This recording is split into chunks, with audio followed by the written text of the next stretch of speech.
So hey guys, good morning. আমি just স্নান করে উঠলাম and from today I'm gonna start a new series. Not a new, this is the first series in my channel, that is what I ate in a day. আমি সারা দিন কি খাই, আমি যাই খাই সেটাই তোমাদের সাথে শেয়ার করব।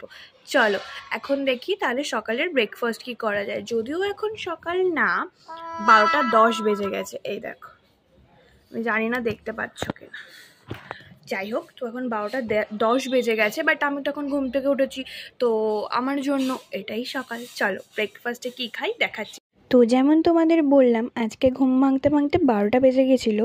তো ব্রেকফাস্টে ভারী আর কিছু খাইনি, উঠে একটুখানি লেবু জল খেয়েছিলাম।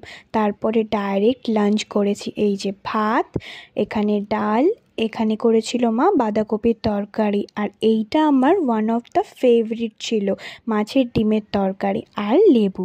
খুব সিম্পল একটা ব্রেকফাস্ট করে ঘুমিয়ে পড়েছিলাম। তারপরে ঘুম থেকে উঠে খেয়েছিলাম একটু আমের শরবত। আমের সিজন তো প্রায় শেষই হতে চলেছে। আর এই যে বৃষ্টির দিনে গরম গরম খিচুড়ি আর বেগুন ভাজা। কার কার খিচুড়ি খেতে ভালো লাগে একটু জানিও তো কমেন্ট করে। আমার তো ফেভারিট। তো আমি খিচুড়ি দিয়ে রাত্রে ডিনারটা শেষ করে ফেললাম। চলো আজকের এপিসোড এখানেই শেষ হচ্ছে। Bye bye, love you all.